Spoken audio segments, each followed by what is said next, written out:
La monstrueuse vie de monstre de Poug. Dans la monstrueuse vie de monstre de Poug, tout se passait monstrueusement bien. Il était un petit monstre vilain comme tout, avec de longues griffes au bout de chaque ongle et un énorme nez qui lui permettait de sentir les choses à des kilomètres à la ronde. Quand il allait à l'école des monstres, toutes ses maîtresses étaient d'accord.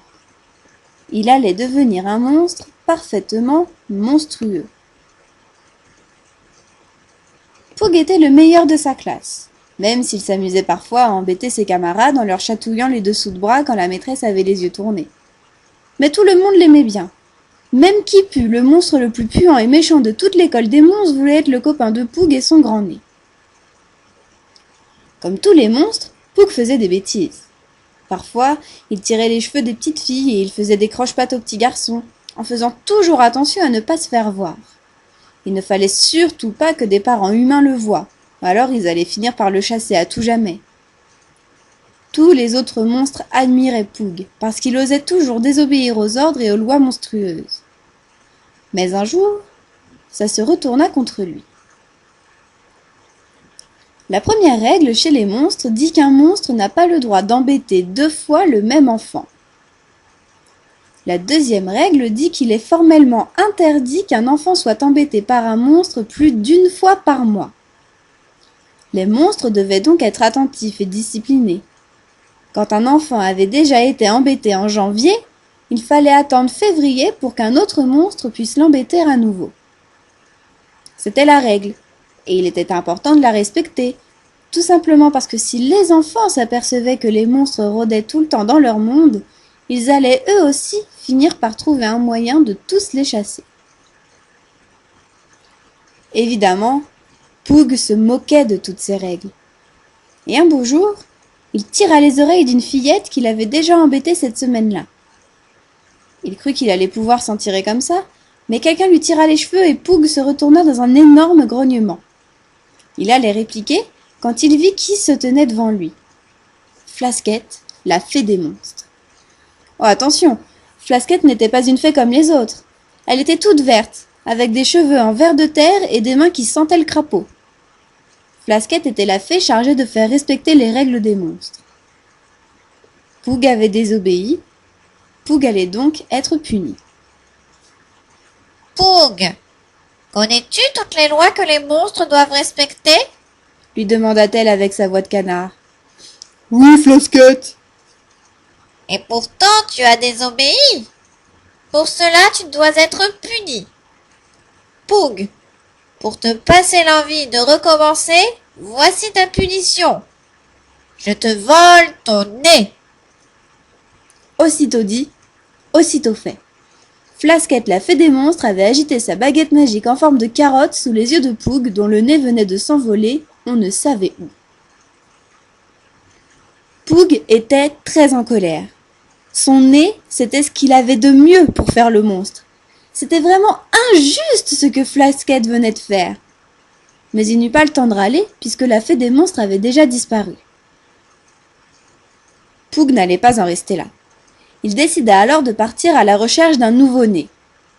Il était bien décidé à en retrouver un et à prouver à Flasquette qu'elle n'aurait pas le dernier mot.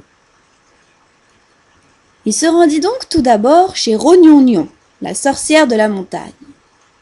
Il cogna si fort à la porte qu'elle tomba par terre alors que la sorcière préparait une potion magique.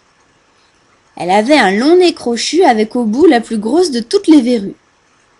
Poug entra et s'écria « Rognonio, donne-moi ton nez.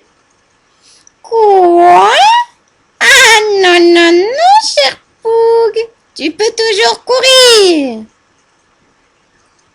Poug rôta de toutes ses forces et sortit de la cabane sans même se retourner. Il alla ensuite chez Carabistouille, un troll qui vivait caché derrière la plus grande de toutes les collines. Carabistouille avait un nez énorme dans lequel il pouvait cacher tous les objets qu'il voulait. Quand il arriva, Poug s'écria « Carabistouille, donne-moi ton nez. »« Quoi? Ah non, mon cher Poug, tu peux toujours courir. » Poug lui pinça l'oreille et sortit encore une fois. Il se rendit cette fois-ci chez Boudin, le fantôme du manoir abandonné.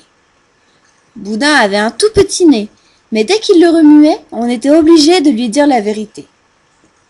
Poug le trouva dans sa cuisine et hurla. « Boudin, donne-moi ton nez !»« Quoi ? Oh non, non, non, cher Poug, tu peux toujours courir. » Poug alla ainsi chez toutes les créatures qu'il connaissait. Ogres, vampires, loups-garous, nains, lutins. Personne ne voulut lui donner son nez. Tout le monde savait qu'il avait désobéi aux lois des monstres et il devait donc être puni pour cela. Désespéré, Poug marcha longtemps et finit par se laisser tomber contre un arbre. Il n'allait plus jamais avoir de nez. Comment allait-il bien pouvoir faire ? Alors qu'il se lamentait, il sentit quelque chose de frais sur son bras. Il leva les yeux et vit la fillette à qui il avait tiré les oreilles. La petite fille sourit. « Je t'ai vu de loin. Pourquoi tu es triste ?» demanda-t-elle. Elle ne le reconnaissait pas et c'était normal. Elle ne l'avait jamais vraiment vu. Poug hésita, puis finit par lui expliquer qu'il était triste parce qu'il avait perdu son nez. La fillette l'écouta attentivement, puis réfléchit de longues minutes. Elle partit soudainement en courant et revint tout essoufflée avec un petit objet rouge dans la main. « Qu'est-ce que c'est ?» demanda Poug, intrigué. « C'est un sifflet. C'est mon préféré. Tu n'as qu'à le prendre et ça deviendra ton nouveau-né. Comme ça, quand tu voudras appeler tes amis, tu n'auras qu'à souffler. » Poug n'en revenait pas. La petite fille déposa le sifflet rouge dans sa grosse main, puis s'en alla en sautillant retrouver ses parents. Poug se trouva à nouveau seul.